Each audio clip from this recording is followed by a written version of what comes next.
Alright, isang bagong research ko na naman, nasilip ko na naman, no? May isang Ola FB page na Ola agent yung nagpo-post, pero nilagay po niya yung Ola niya doon sa kanyang bio at saka sa kanyang cover photo, no? At ito ay nagpo-post ng mga hindi nakabayad ng utang at tinatawag niya lang mga scammer daw yung mga hindi nagbayad ng utang dito.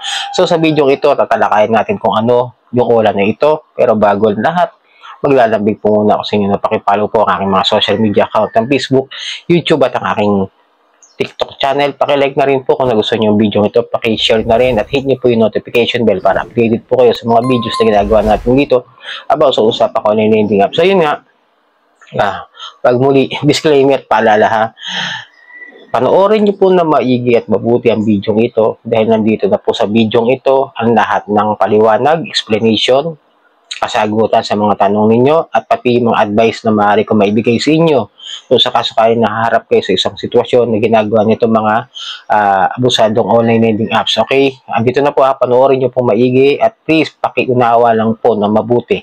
At ang tatalakayin natin dito ay isang Ola na hindi naman SEC registered at matagal nang may cease and desist order at wala rin sa list ng recorded online lending platform ng SEC. Ulitin ko, wala sila roon. Pero malakas pa rin talaga ang loob nila na mag-operate kahit ganoon. Alam niyo naman, sabi ko sa inyo, di ba? Kahit maban yan dito sa gobyerno natin, gagawa ng paraan ng mga yan para gumawa ng kanilang operation, illegal operation. Tandaan nyo ha, they can do websites, they can do text, kung saan pwede ma-download yung mga apps nila. Okay, so itong Ola na ito, nakita ko lang sa group, Chinyer. Then after that, hindi ko na nakita. Hindi ko na mahanap yung Facebook page kagabi. Pero na-screenshot ko naman po yung mga pinost niya. At ako sakasakali may utang kayo rito, yung Ola na ito na hindi registered sa SEC at may cease and desist order at may issue pa sa National Privacy Commission ay ang Cashbash. Yan po.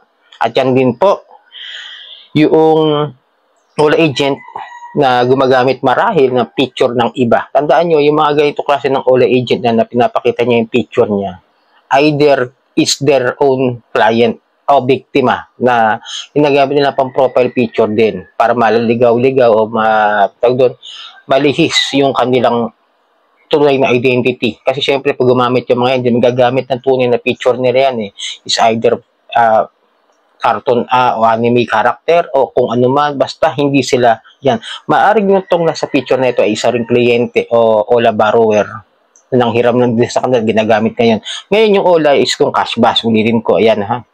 Ngayon kung may utang kayo rito, paalala lang mga ka-Johnny, may ano na to, wala po ito sa SEC, hindi ko na siya nakikita, matagal na po ito, 2023 nagkaroon na to ng cease and desist order, 2019 na summon din po ito ng National Privacy Commission, okay? Ang tagal na po itong wala, at ngayon nag-ooperate, ayan, kung mapapansin nyo yung mga post nyo rito, isa sa mga ipinost niya, ito to, pakaman ko lang po yung pangalan ng kliyente at ng borrower, at yung sinasabi, ito yung nakalagay, pansinin nyo, scammer po ito, yung pangalan ng kliyente, magbayad ka ng utang mo ha, napakasinungaling mo, tapos yan nakapost, at may mga ganyan-ganyan pa dyan, may mga kasulat dyan hindi ko nababasa, sobrang liit kasi. Tapos ito pa, meron pa siyang ipinost ito lang recently, July din, so it means nag-ooperate sila, di ba? Kahit may ano yan, kahit wala sila lisensya, kahit na may cease and desist order yan, kahit nasamo na ng National Privacy Commission yan, nag-ooperate sila. Ito pa yung sinabi niya, mag-asawang scammer. Mag-asawang scammer ang bayad ng nangungutang ng bayadan na galit pag sinisingil at pahatin yung pangalan tsaka yung Facebook page ng kliyente nila. Okay? And then ito pa, ito lang July 21, ayan, meron pa rin. Mag-ingat po, scammer po. Nagpalit ka pa ng pic mo ha. Magbayad ka na po ng 3,500. May pangalan, takpan natin. At yung Facebook page niya, ayan. Marami pa siya ng ano dyan ipinost. Pero kahapon, nung sinilip ko yung Facebook page na itong si Criselda Lopez, wala na po. Maaring na-report na po ng iba. Maaring nagtanggal po siya. Kasi kadalasan po kasi sa mga nasisilip ko kapag nagawan ko ng video, nawawala Ito, hindi ko pa nagagawa ng video Maaring na-report ito ng mga Facebook pages ng online lending app victims community. Yun po yung maaaring dahilan kung ba't siya nawala bigla. Pero tandaan nyo ha, kung kayo may utang dito sa cash bash, wala po yung may cease and desist order po yan, matagal na. Tapos hindi pa naman na-revoke, pero still yung cease and desist order nila is stop operation.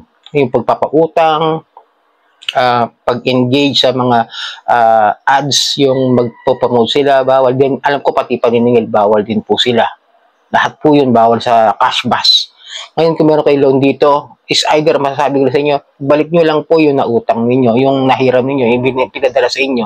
Kung 3.5, balik nyo. Yun lang po masasabi ko. And then may mga videos pa po ito na kung saan yung videos na ito, hindi ko na ipapakita mga kadyanya kasi baka makasuhan tayo kasi hindi natin matatanggal yung binanggit na mga pangalan eh. Hindi ko masensor, di ako marunong masyado sa ganun. So, may mga videos din ito na kung saan yung kliyente, binabanggit niya na siya ay nag-verify o hereby certify na sila ay nagkautang dito sa cash bash. Kung pa pinapatunayan, parang ganito na ako nag-apply. Then kailangan yung, di ba, alam niyo yung video recording natin ng pagpipicture na kung gagalaw-galaw, kaya mga ganun. Ito hindi. Kailangan magsasalita ka na patunay na ikaw ay nangutang at nakatanggap ng ganitong halaga at ganitong petsa mo babayaran. Tapos sasabihin mo na natanggap mo sa GCash galing sa Ola na cash bash. Ganun po. Yung video na yun, medyo may mga ilang segundo rin. Siguro mga sabihin ko ng mga 30 seconds. Yung video na yun, nasa akin. Kaya ako sa kasakala magkakaproblema at may mga sasabi, nasa yung ebidensya, nasa akin. Naka-screen record po yun. Pinapakita ko lang po yung mga pics ng mga pinopost nila kasi mahirap ilabas yung video na yun kasi baka ma-anti-wiretapping ako. No, kaya bawal, hindi ko pwede ipakita kasi bawal din maglabas ng ganung video.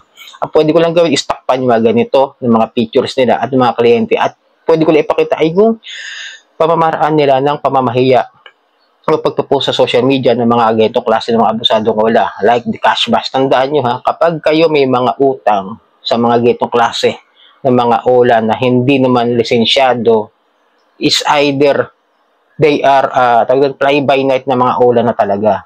Okay, tandaan nyo. Ngayon kung nakakautang kayo rito, uulitin ko, ibalik nyo na lang po yung pera. Ako man binabalik ko lang po kung magkano natanggap po. Pero kung kayo po ay nakapagbayad naman na ng partial payment at umabot na rin sa punto na bumalik na halos yung principal amount, huwag nyo nang bayaran yung mga kasunod. Yun lang po. Ngayon, sasabihin sa saan mahahanap?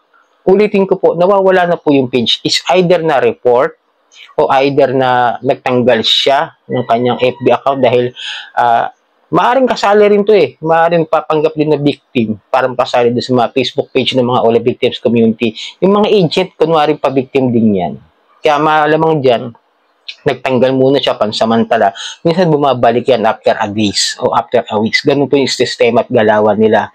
So, sana nakatulong ang video ito. At ulitin ko ha, ingat po kayo kung may utang po kayo dito sa cash bash. Ibalik nyo na lang po yung principal amount na nakuha ninyo. Total, ito po walang register sa SEC at may cease and desist order at may nasamo na rin po ito na National Privacy Commission. So sana nakatulong video ito. Paki-like na lang po at paki-follow po yung aking mga social media account, ang Facebook, TikTok at ang aking YouTube at marami po salamat sa uulitin.